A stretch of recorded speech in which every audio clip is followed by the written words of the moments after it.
Olá, são 10 minutos. No futuro, espero que você descubra histórias interessantes sobre a Bíblia comigo. O tema que vamos abordar hoje é: será que Deus existe mesmo?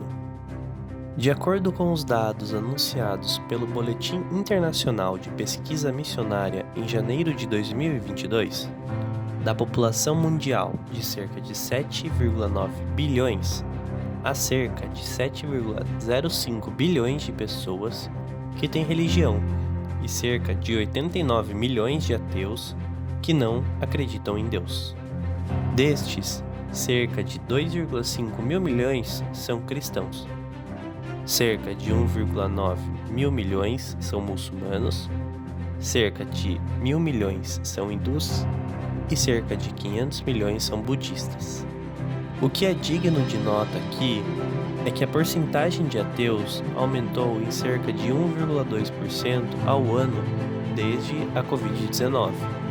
Pode pensar-se que é uma porcentagem pequena, mas 1% dos 7,9 mil milhões de pessoas corresponde a cerca de 78 milhões de pessoas. Não é um número que possa ser ignorado. Então, por que tantas pessoas acreditam em Deus e por que há tantos ateus atualmente? Se olharmos para a história da humanidade, não é exagero dizer que ela começou com a religião. Mesmo se observarmos os murais da caverna de Altamira, na Espanha, desde a era paleolítica, as pessoas rezam por uma boa caça desenhando animais nos murais. Esta é a religião primitiva, tal como a conhecemos. Dessa forma, a humanidade se desenvolveu junto com a religião. Embora a existência de Deus seja invisível aos nossos olhos, os ensinamentos de Deus deram-nos moral e leis, desenvolveram-se em filosofia e, por vezes, tornaram-se a ideologia de uma determinada nação. É claro que a religião criou conflitos, divisões, ódio e guerra, mas também é verdade que ela ajudou a humanidade a se desenvolver.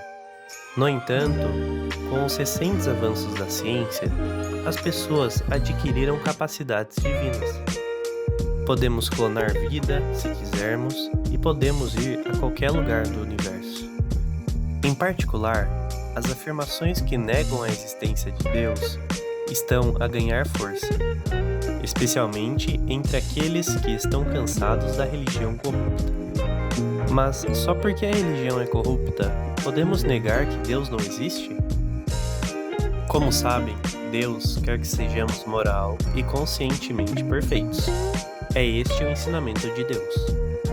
No entanto, por mais sacerdotal que seja, o ser humano é fundamentalmente pecador. Portanto, não pode cumprir perfeitamente os ensinamentos de Deus. Felizmente, se houvesse um padre que se encontrasse assim e se humilhasse, a religião não teria sido tão corrupta. Mas a realidade é que há mais padres do que você imagina, que se orgulham de ter estudado teologia e fazem todo tipo de coisa errada, enquanto ensinam que suas ideias erradas são a vontade de Deus. Assim, sabemos que a culpa da religião é dos sacerdotes, que não realizam corretamente a vontade de Deus. E de modo algum, todas as religiões e todos os sacerdotes estão errados. Além disso, não pode ser motivo para negar a existência de Deus. Então, alguns de vós poderão perguntar: como é que se pode provar a existência de um Deus invisível? Portanto, neste momento, gostaria de falar sobre a existência de Deus com base na Bíblia.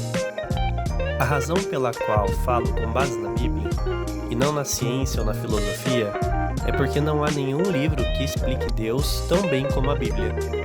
Na verdade, a ciência tem como objetivo descobrir as leis deste mundo e fornecer uma tecnologia melhor para as nossas vidas, e não uma disciplina criada para confirmar a existência de Deus. Por exemplo, Darwin publicou um livro chamado A Origem das Espécies, 20 anos depois de ter descoberto a base para sua teoria da evolução. Isso porque ele registrou cuidadosamente cada expressão no livro para evitar que sua teoria se degenerasse em eugenia ou ateísmo. Assim, na primeira edição de Origem das Espécies, a palavra seleção foi utilizada em vez de evolução. No entanto, como a editora o modificou para usar a palavra evolução, muitas pessoas negaram Deus com o padrão da ciência, ou com a ideia errônea de que somente certos povos eram grandes. Mesmo Einstein, um ateu convicto, reconhecia a religião ao ponto de ler a Bíblia todas as semanas e admitia que se tratava de uma categoria que não podia ser julgada arbitrariamente com padrões científicos. Portanto, acredito que as perguntas sobre Deus devem ser confirmadas com base na Bíblia. Então, como é que a Bíblia descreve Deus? Como todos sabem, Deus é o Criador, o Espírito invisível. A Bíblia é um registro de Deus a prometer o futuro ao povo e o processo de o cumprir. Então, para determinar se Deus realmente existe, precisamos verificar algumas condições. Primeiro, será que Deus fez mesmo promessas às pessoas antes de qualquer acontecimento? Segundo, se Deus fez uma promessa antecipada, ele a cumpriu? Para confirmar isto, vejamos a história de Abraão e de Moisés, que a maioria das pessoas conhece entre os muitos conteúdos da Bíblia. Em Gênesis 15, 13 a 14, Deus prometeu a Abraão sobre o futuro, dizendo: seus descendentes se tornarão estrangeiros em um país estrangeiro, e de lá trarão grandes riquezas e retornarão à terra de Canaã. E através de José, quarta geração de Abraão, os israelitas emigraram para o Egito, e com o passar do tempo, tornaram-se escravos no Egito. Nessa época, Deus designou Moisés para julgar o Egito e conduzir os israelitas à terra de Canaã. Esta altura foi depois de terem passado cerca de 500 anos desde que Deus tinha prometido a Abraão. Além disso, Deus prometeu eventos futuros com antecedência na Bíblia e os cumpriu quando chegou o momento de trazer a salvação às pessoas. A profecia do futuro e a realidade que a cumpriu é a forma de provar a existência de Deus. Deus nunca o obriga a acreditar incondicionalmente em sua existência. No futuro, espero que, através deste vídeo, encontre respostas para as coisas que lhe suscitam curiosidade na Bíblia, e que muitas bênçãos registradas na Bíblia se tornem realidade para si. Foram 10 minutos. Obrigado.